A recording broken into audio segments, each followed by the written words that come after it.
This podcast was produced by OAR FM Dunedin with support from New Zealand On Air.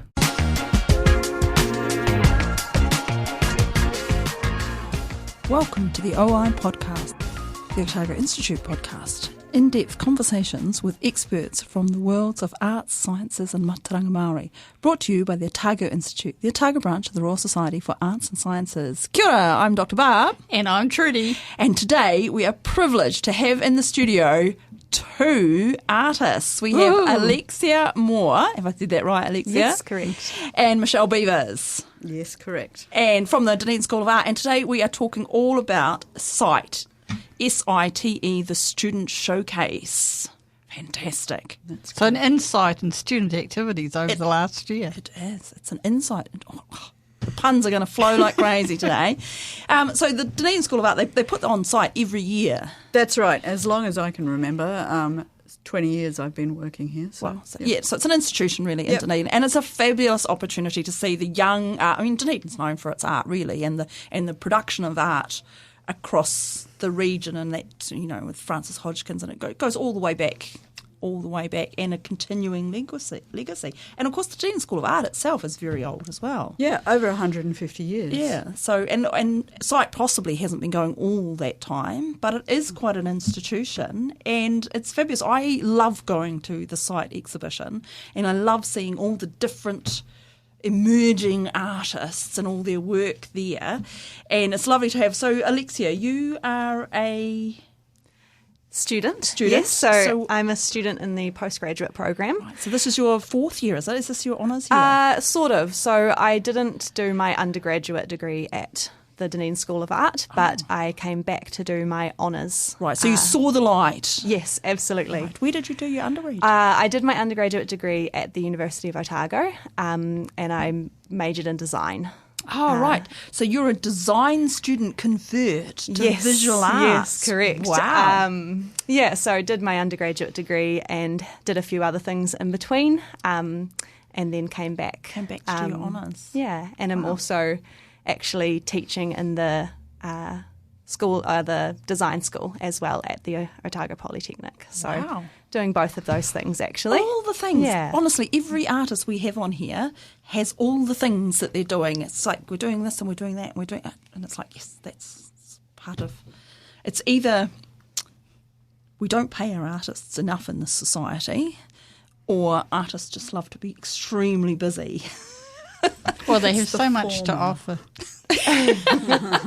Or all of the above. All of the above. And yourself then, Michelle? Yes. My history is I got a couple of master's degrees a long time ago. And where from? One's from Columbia University in New York City, and the other's from the Australian National University. Wow. So School of Art. Are you actually American to start No, I'm with? Australian. Australian? Oh, Yeah. right. Yeah, no, it's gone. How did you end up in the Columbian? I won a scholarship, a Samstag scholarship, which is a really generous scholarship set up by a couple of American Rich people? painters. No, they were painters, and painters. they saw the need for the students in Australia to be able to travel, and they set up this program, and it's been running for at least 30 years now. Wow. So Australian painters that set it up to go somewhere else. Yeah, through basically. the University of South Australia, and so everybody in Australia applies for this scholarship because it was worth then $40,000. Wow. And they were sending 10 people away each year. Wow. Yeah, So did you do a degree in art before? I did do a degree, yeah. At the University of South Australia? No, I did a degree at City Art Institute in Sydney. So that was long. Because South Australia's Adelaide, right? Yeah. But those things are kind of national. It's a national competition. Right. Okay. Yeah. Oh, wow. Yeah. Yeah, so then you ended up in New York. Yeah, for 2 years. And Fantastic. kind of worked in the studio a lot and ran around New York City. and you did a master's there. So you said you've got a couple of masters, and then you went back to Australia. No, the Canberra one came first, and then right. the So New York one. how did you end up doing two masters? Were they different? Yeah, they were. I mean, they were very different. One was focused on visual arts, and the other was focused on learning how to cope with art in America in New York when there were 350,000 other artists there all trying to get ahead. Yeah. Is there really 350,000 artists there? There were at that time. Wow, that's like the population of Christchurch where everyone is an artist. Yeah. That's quite amazing, isn't it? They're probably like 1 million there now, right? Yeah. But say what an amazing community. Like, you think there'd be huge collaboration opportunities. And Absolutely. And really cutthroat opportunities. I was going to say as well. Yeah. Gosh, that's crazy, isn't it? Yeah. It was really great time. I would never in a million years have guessed that higher number. Yeah.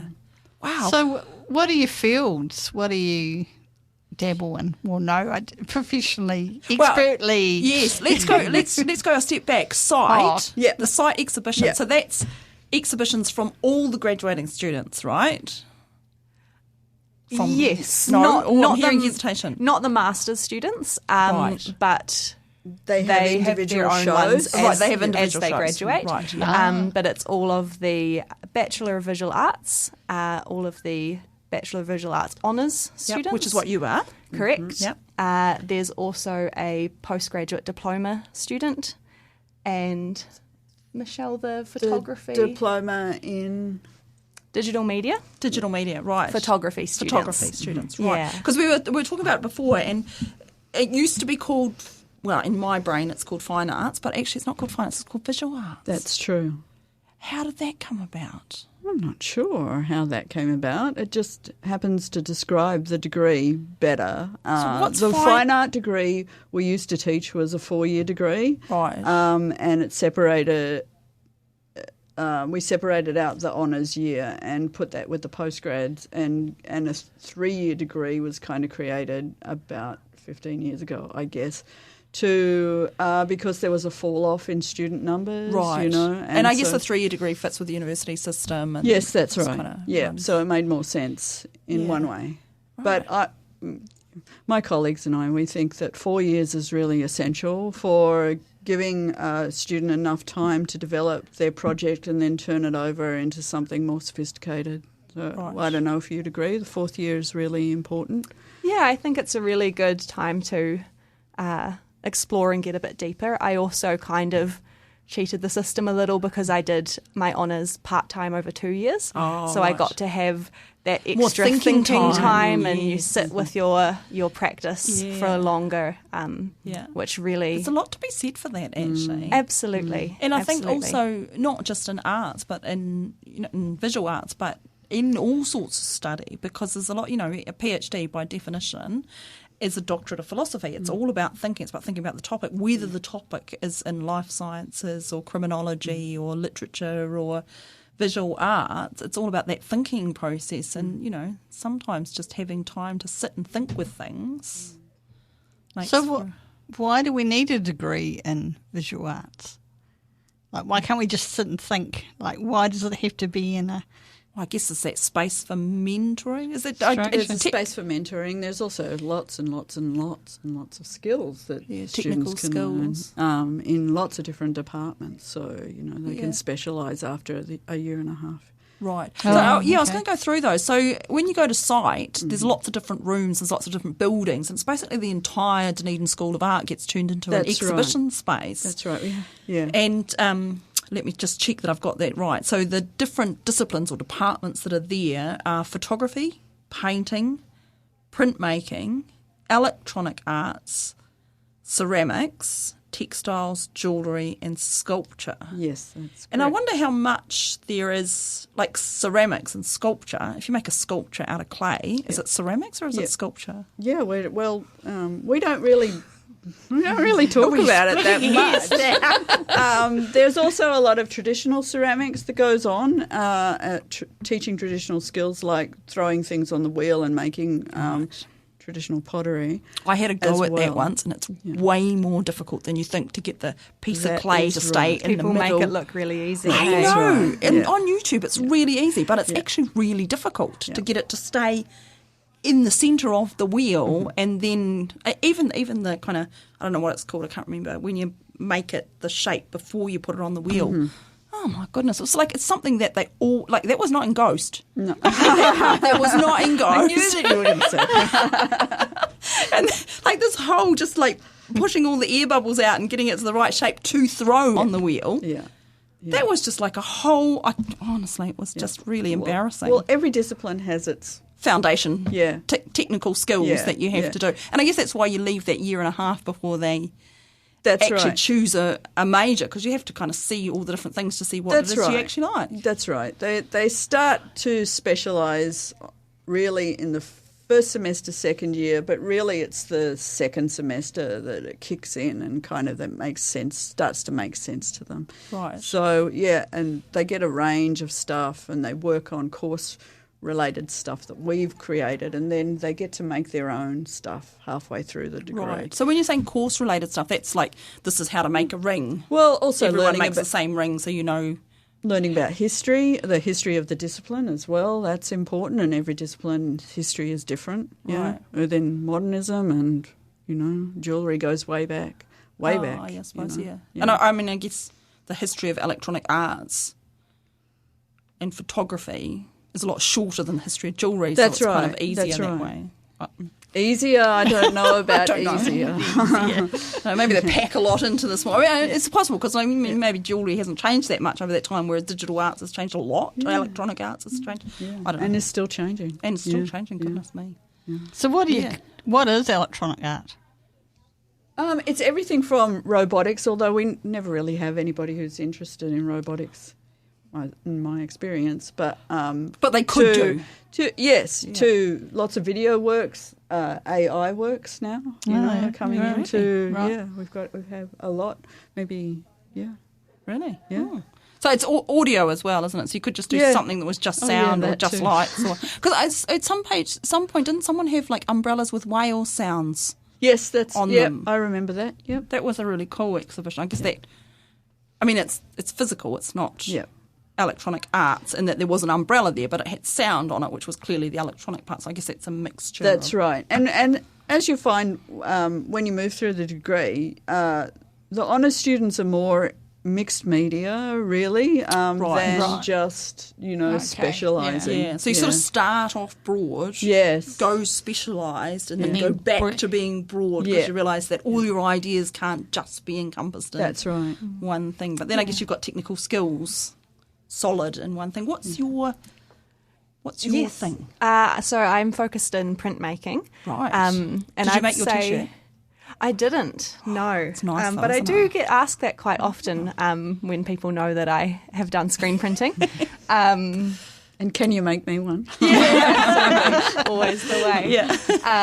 Yeah. So focused in printmaking, and I'd say I probably am one of the students that kind of is really just in my discipline. Right. And printmaking kind of goes with design, doesn't it? Yeah, it does. There is a relationship there, absolutely. Yeah. And I'm also lucky enough to, in my role as a teacher in the design school, teach some printmaking and have a relationship with the art school in that way as well, which has been great.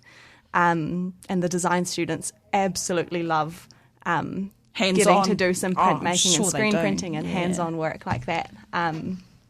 So what do you mostly make when you do those courses, like the classes with the design students? Teaching with the design students. Yeah, are you making T-shirts or are you making tea towels, or do they just get to A decide lot of them what are they really want to- interested in clothing and merchandise. So lots of T-shirts and hoodies and that kind of thing.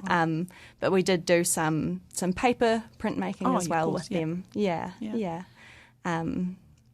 And I personally have been mostly focusing in woodcut prints. Nice. For my honours project as well. Yeah. So when you do your exhibition on printmaking, are you just displaying the final prints, or are you displaying the wood blocks as well as the I prints? do the prints. It's an interesting discussion in printmaking actually, whether the block that you've created, whether that can be an artefact in a piece of art in and of itself. And some people do explore it in that way. I know that there was an artist who was in the exhibition last year, Amy, who did display her wood blocks as the artwork. So there is a mixture. For me, I'm displaying my paper prints. Right. And the prints in your exhibition, your part of the exhibition rather, yes, are all paper prints rather than T-shirts? Yes, or? yes, all paper. And in general, I tend to be a person who prints on paper. I don't actually do a lot of screen printing for myself. Right. But yeah. But you know how to do it. Yes. You know and how it to is teach fun and a great skill to have. Yes. Yeah. No, it sounds. And can people?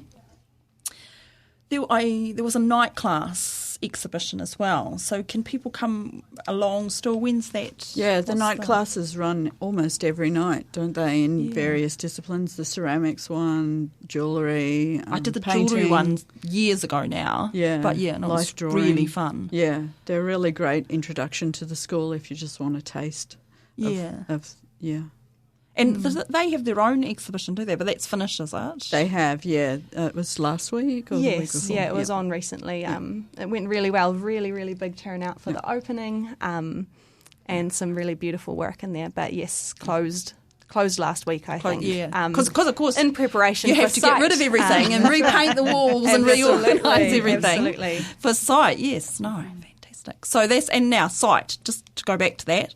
So the opening night is the 22nd, so that's Friday night, Yes. right? So this is going live today.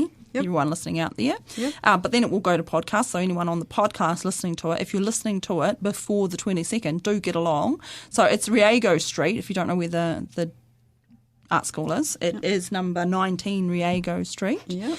And it is open. What time does it start? Any idea? I'm thinking 5:30. Let's just say 5:30. Yeah, let's just say 5:30. So the opening night is the Friday, and then it's open from the 23rd right the way to the 26th. There's a cash bar, I believe, and a band. At the opening, And yep. at the opening only, yes, Yep. not all week. Don't go expecting all week.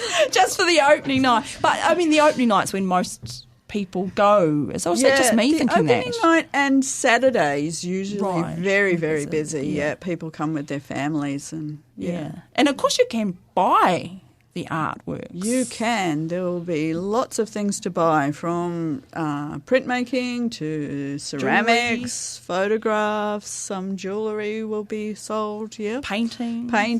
Everything's there. Sculpture. Wow. Yep. It's amazing. And my advice to anyone who Bring does your money. Go early. is get there on time Yeah. and go. If you're looking for a piece of jewellery, go directly to where there's a map there. Yep. Go directly to where the jewellery parts are. Yep. Pick which one you want. Get the number and go straight to the cashier's desk, because Otherwise you'll miss you out. will miss out. That's right. Because I've had that happen to me when I've had Have my you? beady little eye on something. Usually the really good He ones. who hesitates. Yes, exactly. But usually the really good ones, they have, because it's an exhibition of your year's work. That's right, So they have yep. more than one Yep. item on display, whether it's a print or a piece of jewellery. So I always go, okay, this is my number 1, 2 and 3 choices, and then I go to the cash thing and say, this is what I mean. But I think it's a fantastic opportunity, I think, to get a really nice piece of artwork, whether it's jewellery or printmaking or sculpture or whatever you like,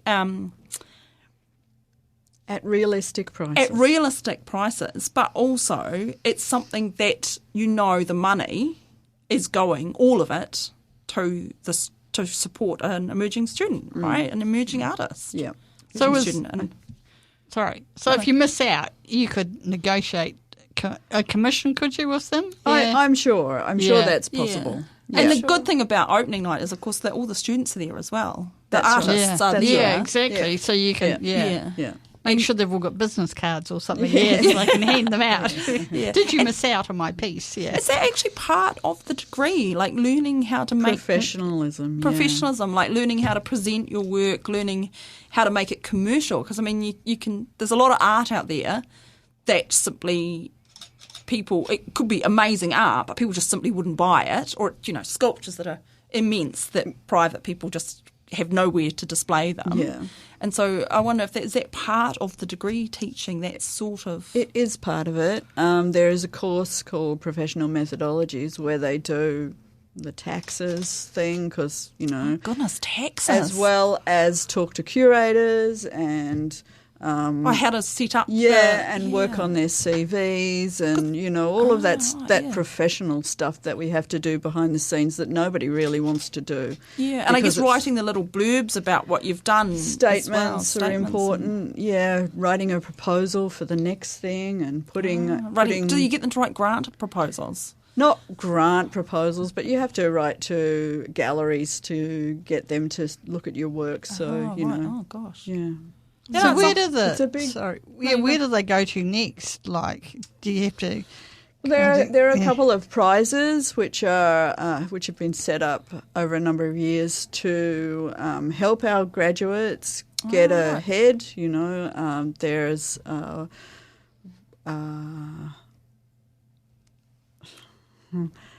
let's just say there is a number of prizes. And do the students know who's won those for this year? They will know at the end of next week, the week after next. There's a prize giving, which follows site. Following the pack down of site. Yeah. There's a celebration. Yeah. So so setting up the exhibition, are the students in charge of do they decide where they're going to go? They decide where they're going to go, and with negotiation, because we've only got limited spaces, and not everybody can be in the gallery. You know. Yeah. And some people don't want to be in the gallery, and you know you've got a range of possibilities really. And we How have many artists are in the exhibition? I think there are 38 or something like that. Yeah, maybe a couple more than that. I think there are maybe 46 sites on the map, but there are a couple of people who have things in a couple of places, maybe. Yeah. So there's those extra couple of degrees, aren't maybe there? that's the number of undergraduate, and then there's maybe 8 or 9 postgraduates. Diplomas. No, interesting. It's quite a big endeavour. Like just to simply find space for 46 different exhibits and where they're going to go, and then imagine that some of the students need help setting up, I don't know, tables or however they display the items. Yeah, the help is supposedly limited. We're only a small staff, you know, we can only do so much. So we try and wherever possible put it back on the students to be proactive in the setting up of their own work. It doesn't always work out like that. Yeah, because I guess there's an art just in the setting the exhibition out. Yeah. Absolutely. Are the students marked on that? Yeah, is that part of their course? No. I guess there's something in choosing the way that your work is displayed that adds to the story of the work. But I'm not sure that we would necessarily be marked on the technical aspects of that. No, I think that part of it is that the work can't be curated by the staff because there's just too many. It's an assessment task to be that the students have considered where they're going to be exhibiting and how they're going to be hanging their works, if the work is going to be framed or whatever. Right. Yours so all is framed. All of that contributes to the assessment grade. Yeah, that's right. Yeah, it's all part of what you're thinking about as you're making those works and thinking about what they'll look like in a given space, and lots of the different works will take different kind of areas and different need different things. So So do you think about the space before you do the work, or do you think about the work and then what's the best space for it? We think about the work first. Thank you. Yeah. And when you're, this is obviously more for Michelle here, when you're marking the art, like when you're because art's quite subjective, right? Whether you like it or not. But how do you actually mark the art? Do you mark it on technical skill, or how much they thought about it, or? We have a rubric like everything else in teaching. Are you allowed to share some of the points on that rubric with us? It's partially about the processes and experimentation, and partially. So that might not even be on display. No, that's right. What is on display is always an edited version of a vast array of experiments and stuff. So they sort of have like a lab book equivalent. They will have that portfolio or something. They will have that too. Workbook, documentation. So this sort of says, this, I was thinking about this, and then this didn't work, and I tried this, and so then I went this way to do this. Drawings and small sketches, and all of that paraphernalia that nobody ever sees, but is fascinating when you do see it. Right. Like it is the explainer for the work, right? Right. Yeah. And you can see how they've progressed or developed through the journey. That would be quite interesting. Yeah. And what the influences were. They have to locate their work within art history, and in contemporary practice. What do you mean locate their work within art history? Well, everything has a precedent which is in art history. So they have to figure out, who they're responding to in art history in order to kind of have a dialogue with the future, really. No, So I you thought you just did stuff because you liked it. Because you well, sort of- it's a degree, you know. Like you sort of- it's not just willy-nilly. Well, I know that, but I could. Yeah, so- never thought about locating, I'd like to do that. But, Because you know, it's funny, isn't it? And it sort of seems, I don't know, some disciplines maybe intuitively seem that they lend themselves more to doing that than others. Like, I can see, and I'm going to get myself in deep trouble here, I should just stop before I start. But you can, Never stopped you before. you can sort of see with painting, it's a very well documented art history, and these people did this, and then this type of paint or this technique was invented, or, you know, and it kind of moved very.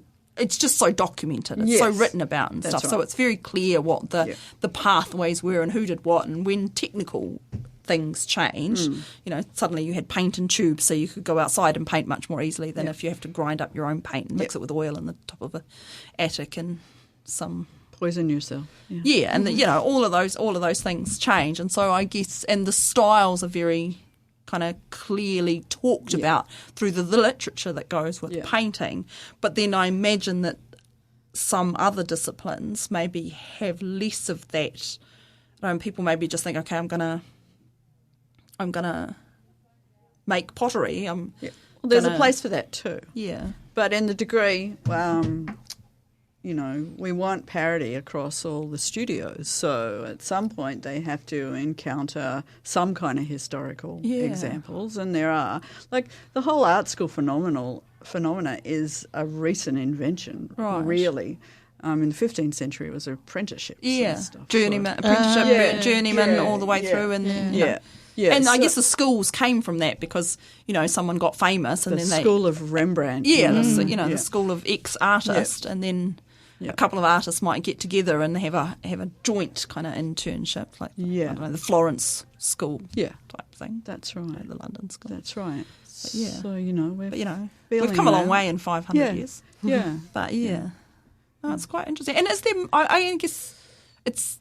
Like Dunedin's still reasonably small, right? When we're talking about it, it's not New York. No, so, that's right. So there's obviously quite a lot of collaboration in terms of talking between the staff members and the advice that the students are getting from different staff members, not just from the one studio. Yeah. It seems like we're just crossover all the time now, as a natural thing. It wasn't always the way. The studios were much more defined 20 years ago, but I think there's been a drive to actually talk to each other, to not be so. These are my students, but these are our students, and the student can talk to whoever they need to talk to in relation to the work that they're making. Yeah, because I mean, I guess it's not big enough that you've got 10 artists that are all ceramicists, right? So it's not that you can just work with the person in that department that you feel an affinity with. You sort of, you might feel kind of an affinity with someone who's... We all have something to say about everything. Oh, dear. Oh, I think there's a whole other show behind that conversation. So the technical part, how much does that count in the marking? Like, is that... I mean, that must be... I think that's what people think of when they think of art school. That's like, you go there to learn how to set a ring, how to set a stone in a ring, how to, I don't know, how to draw better, how to paint better. It's kind of that. It's just one like fifth maybe, or even 1/8 of the actual encounter, right? Yeah. So how do you mark one of with the rest of it then? Because we said it's quite subjective. Yeah. But are there?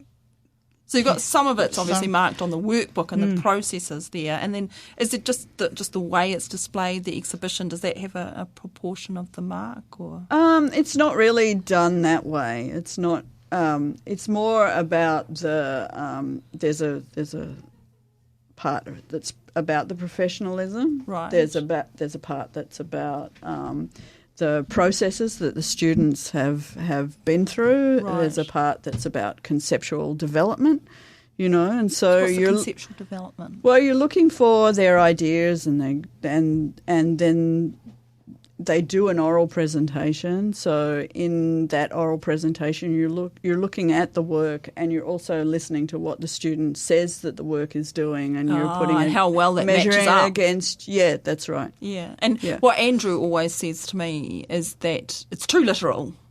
Like, I don't understand that term. oh right, Like too literal. It's too self-indulgent. Okay. so you're not believing in that? No. Oh, yeah. No. There's a lot of art that's obscure for its just being obscure, and I find that the most difficult art to encounter. Right. Yeah. And then, what do you think? So what makes it obscure? Yeah, is that Yeah. an individual thing, or I is think there? so. Yeah, I think so. Yeah. Some people want to be obscure, I think. Yeah. But I think that- everybody must look at art differently. So Yeah, Yeah. but there are certain kind of patterns that Right. form, There's a lot of art that is a response, makes you respond physically, it Right. makes your heart palpitate or makes you cry or makes you Yeah. re-examine your relationship with nature, that kind of thing goes on all the time. Yeah, and I guess there's also at the art school exhibition, it's possibly the first, and for some people it might even be the last chance they have to make an exhibition. I mean, hopefully not the last, but to make an exhibition that no one's expecting you to make money from. So you can make it ridiculously large, or you can make a statement about something. I mean, some years I've gone there, and especially with the sculpture, I guess, because one year was like a massive ball of electronic things, toasters and things all. Shelley McConaughey's work. Yeah, and it was huge, and you think, okay, she's clearly saying something. There's a point to this art, and it's a public kind of thing, and it's what you expect art to be like, right? It's messaging something political or whatever to the public. Yeah. But it's not the average person who's got the money or the place that they could buy that and put it in their house. Yeah. And then you think, okay, well, there's only so many of those sculptures, public and massive paintings as well. Some of them are, the size of a wall, and that's got a very limited number of people who could buy that. but is that why you do it?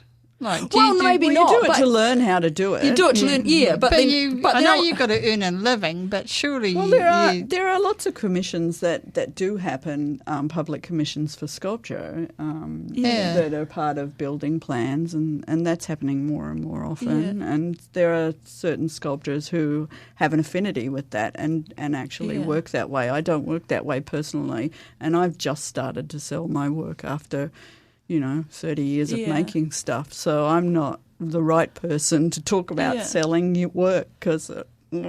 Yeah. No, but I was more meaning that cites an opportunity to not have to think about selling it.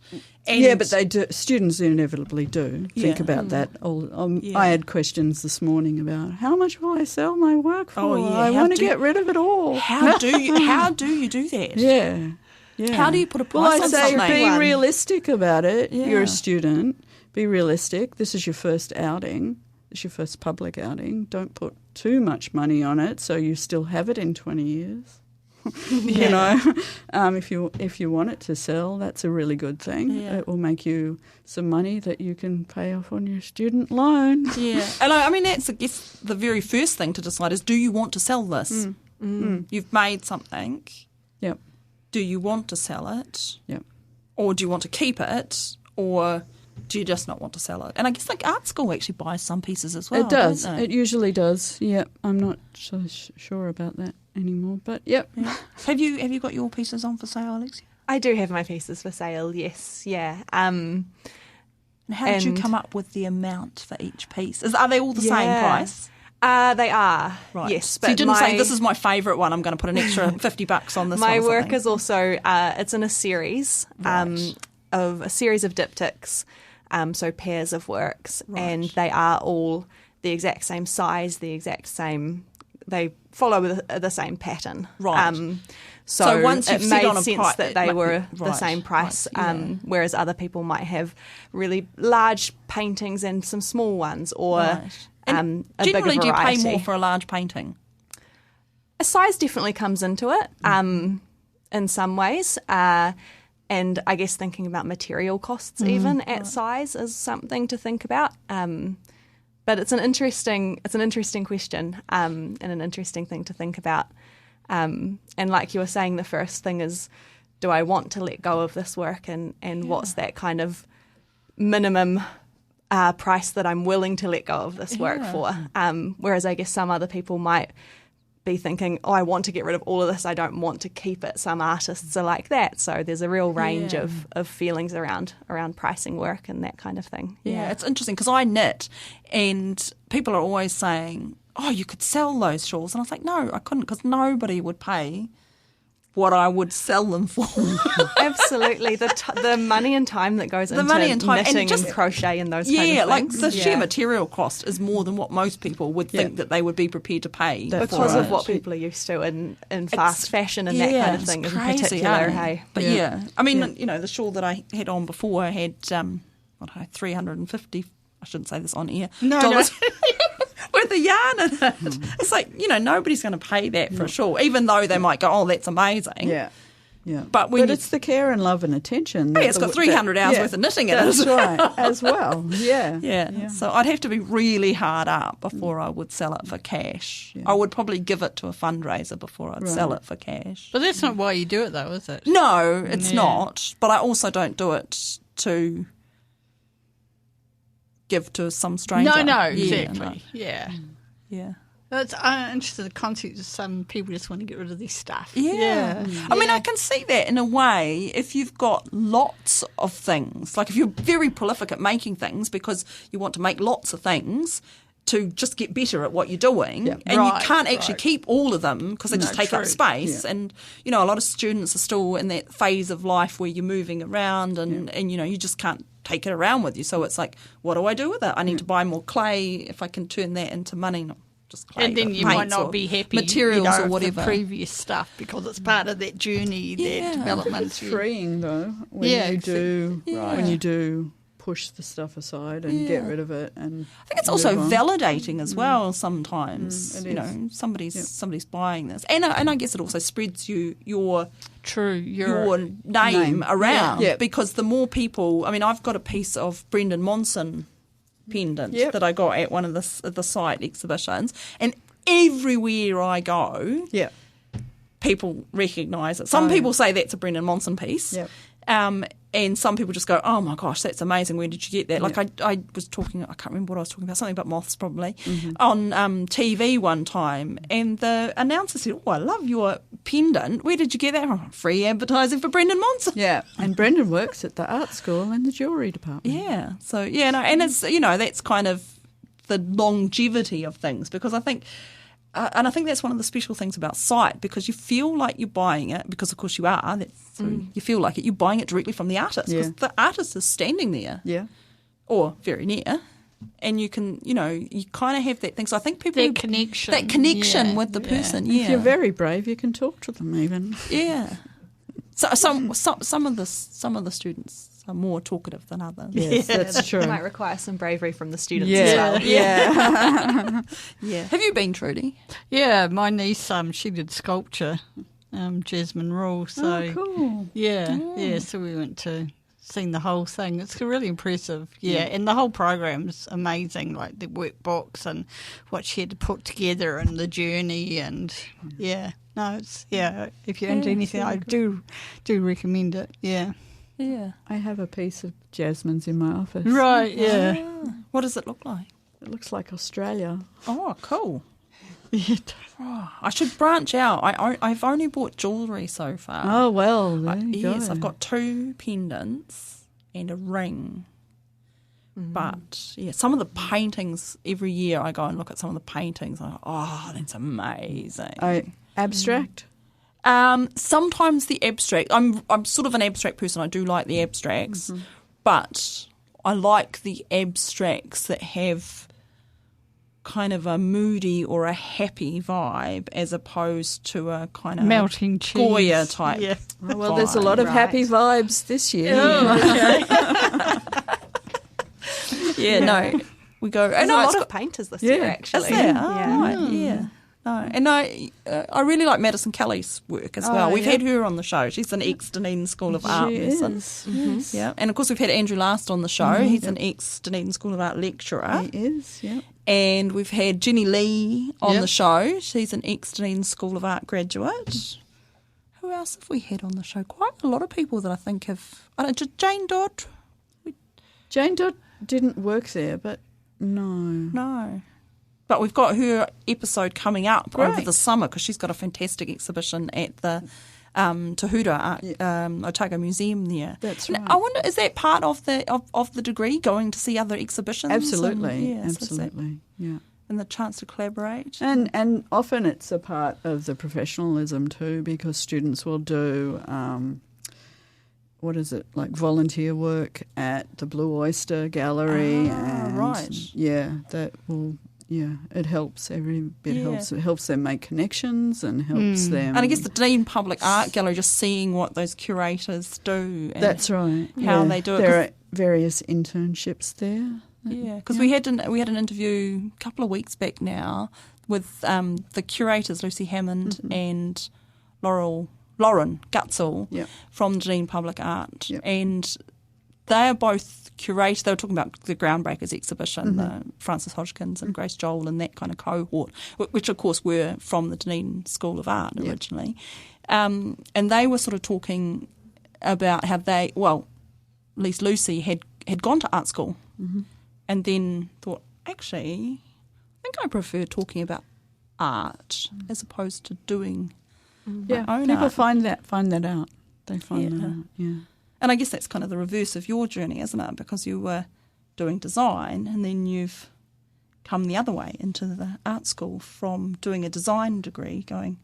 Yeah, I guess I've got a foot in both worlds still, in a way. Oh, yeah, that's true, because you're still teaching at the design. Yeah, and there's overlaps in those worlds as well. Yeah. And what is the difference there that you see, the major difference between design, like is that just commercial, whereas... It's not necessarily always commercial, but it's always for someone else. Right. I guess is one of the big things is that when you are a designer, you're not necessarily, designing and exploring just like within, not that artists are designing or making work within only their own world, but there's often a client or someone else's standard that you're working to and that kind of thing.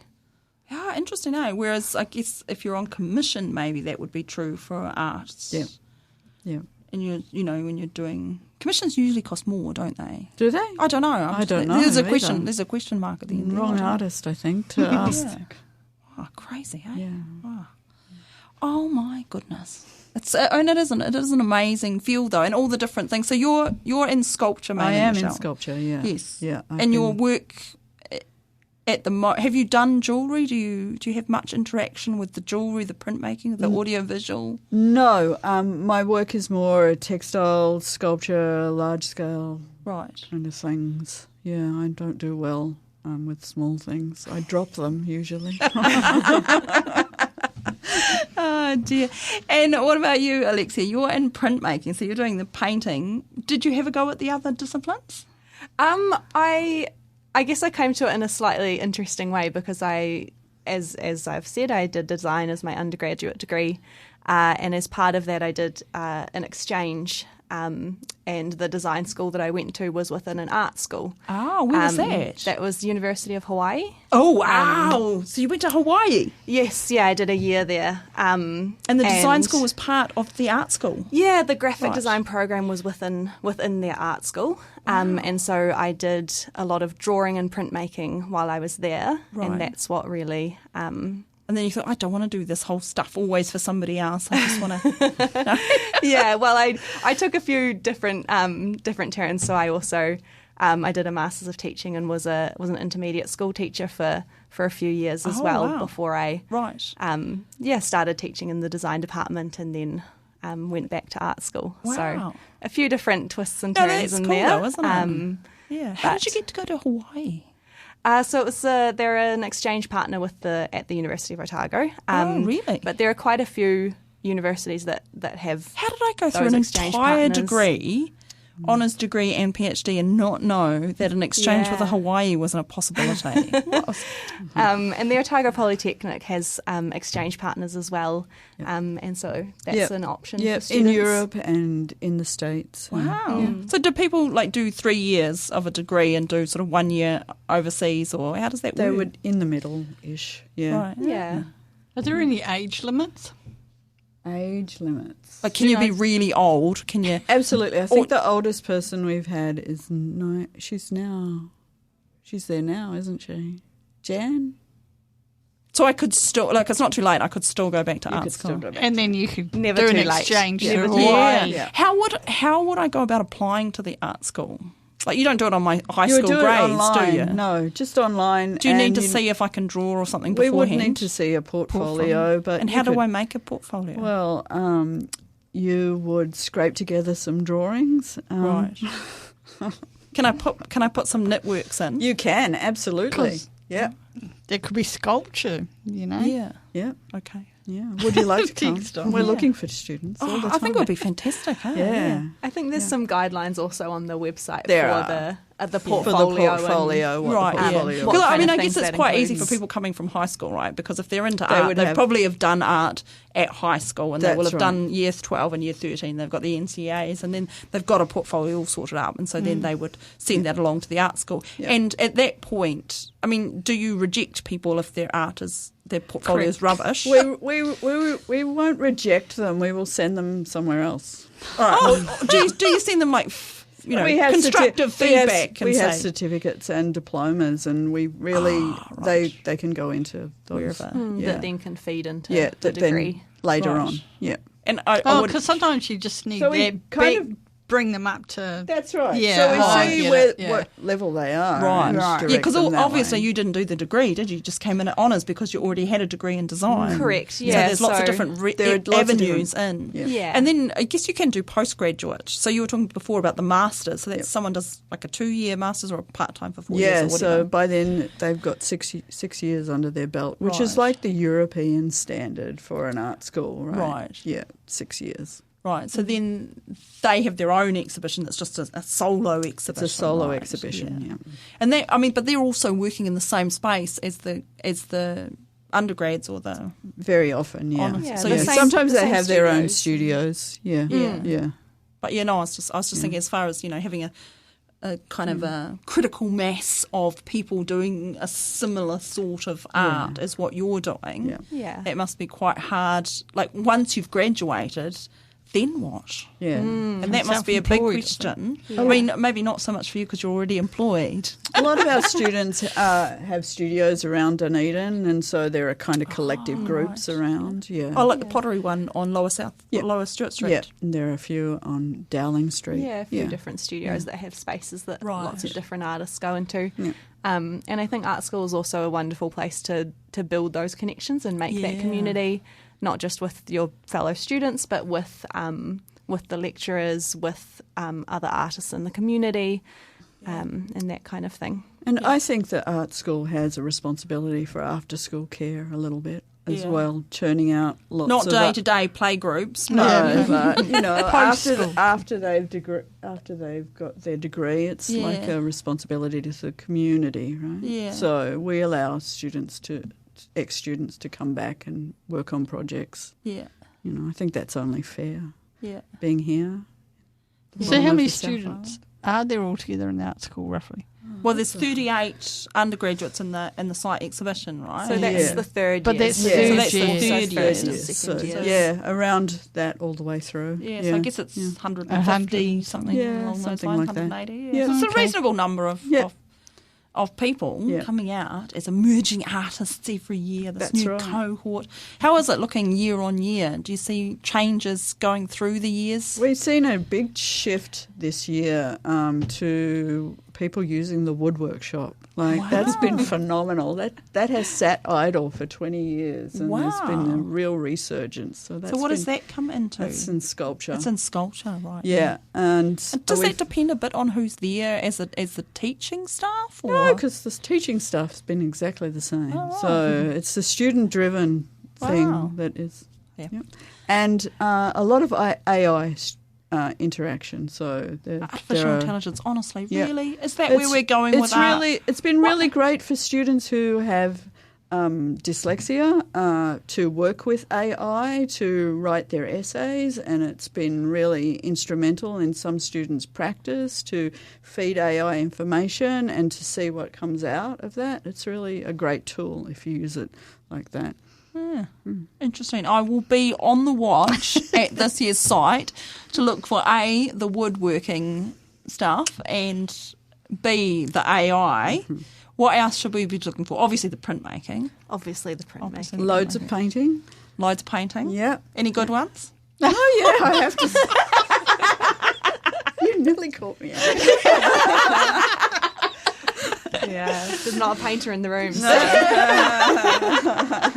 Lots of video works as well. Yeah. Lots of video works. It's really exciting seeing all the different works going in. Yeah. I can say from coming in from postgrad, not having seen all of the undergrad work, it's really exciting to come into the same spaces and be setting up and seeing all the work coming in. It must actually be quite amazing for the students to see each other's work as well and how it's turned out, because some of them, you've been in the same cohort for 3 years, but you may not have been in the same studio, so you really haven't, like you might have talked to them in the first year when you were doing, the same things together, and then they've gone down a sculpture work and you've gone down a jewellery work, and you're like, oh, that's where that person ended up. And sometimes things just don't come together until the last 10 minutes, and some things will that surprise must be you. Nerve-wracking. Yeah, it is things are changing up till the last minute. Yeah, that's right.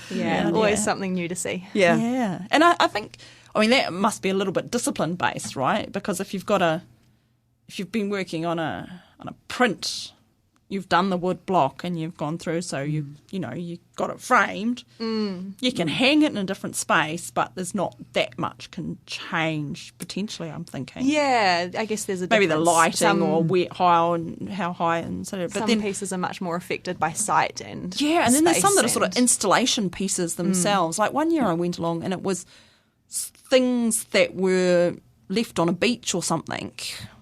Basically, the materials she'd taken were recycling. Oh, okay. Yep. And the art was in the installation of it. Right. And it's like, well, that's really abstract. Well, you can see how that is really dependent on the last minute, like on the setting up of it, right? Because that's right. that is the art, how the so things. So the artwork actually should have been watching the artist set it up, perhaps. I don't know. I've seen if you had a video. Well, that. I often think that when they have these videos of things, is the artwork the video of the thing, or is the artwork the person doing the thing in the first? Or what is the art? Well, it could be all of the above. Or is it all of the above? Or is it a combination of them? Because if you've got an artist who's doing something and then someone's videoing it, if the person videoing it is not the artist, is the video actually the art that's on display?